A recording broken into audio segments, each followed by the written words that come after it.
Yo, what's up, guys? Hello, everyone.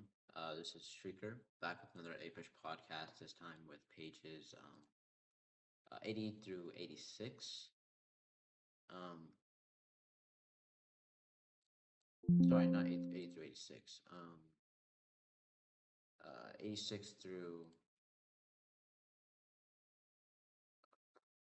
well, I'm complete 88 through 98. Sorry. All right, cool. So let's just begin it up. No time to waste. This is APUSH after all. Okay. Yes. Okay. So let's talk about this. Conquest by the Cradle is the chapter, is the first sort of subtopic name. This basically says cradle, population growth, so more conquest occurring. People spread out, and conquest happens, cultural consequences happen. Two, races are mingling. Colonies were basically a most sort of many various European races, with English, Scots, Irish, Dutch, Germans. Even the Italians, even a small amount of Italians were coming through at this time. Obviously, Africans enslaved, and even some minority of free Africans, but they're also Native Americans. So interactions led to sort of syncretism of not only belief systems, but of ways of life.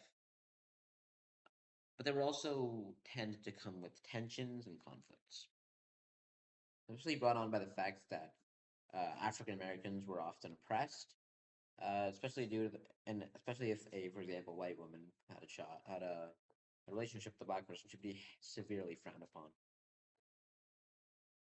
New World was, I think there's a really famous quote by a historian, and it's something of the sort of saying the New World wasn't so much as a melting pot, but a simmering cauldron, which on first glance, and the quote is basically sort of saying on first glance, it looks like it's all being melting, it's all a lot of syncretisms going on. But there were also tension simmering up in the cauldron, at which one point was going to explode. So, structure of colonial society: elite, landowners, middle class, tradespeople, uh, like art people, artisans, and obviously laborers and slave people, and indentured servants. Social mobility is a little bit tough because land was the virtue, so it was very tough to move around socially. Community life. Let's talk about their community life. I think that was something I have in my little notes here for the podcast notes that I used to sort of read off of and have them behind the paper.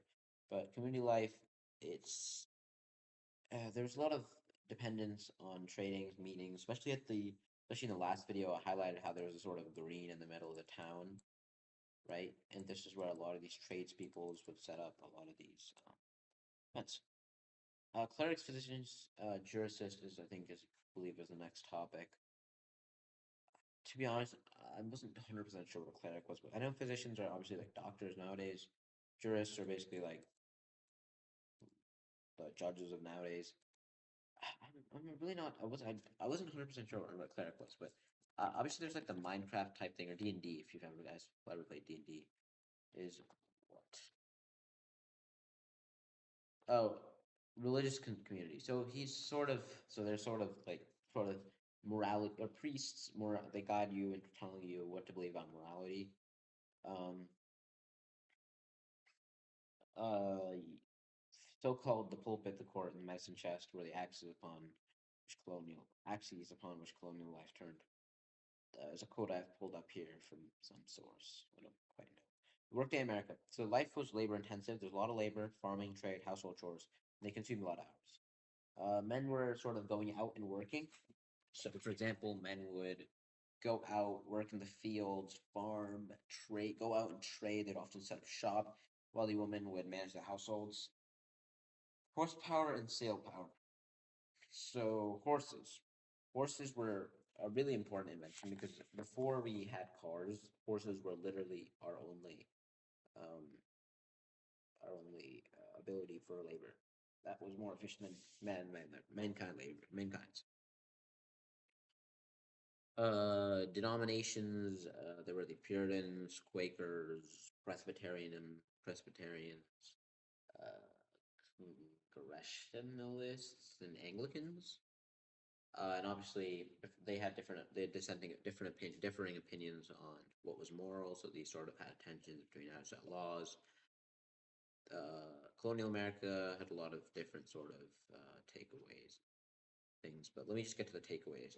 What resonates most with me? To be honest, what resonates most with me, um, I guess the idea that community has to be built on labor, hard work, adaptability.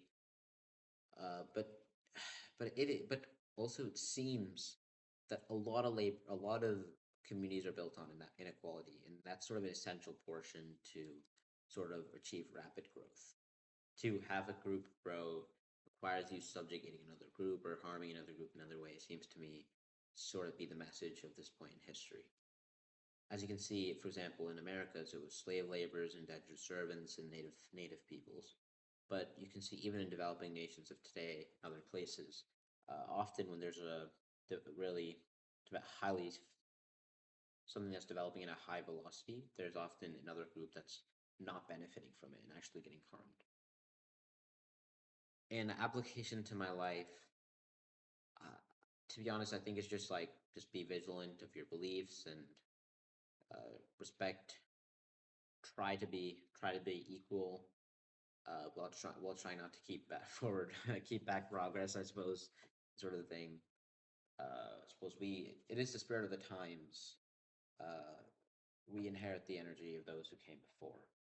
So you are inspired by those who come before you, and that's just how it is.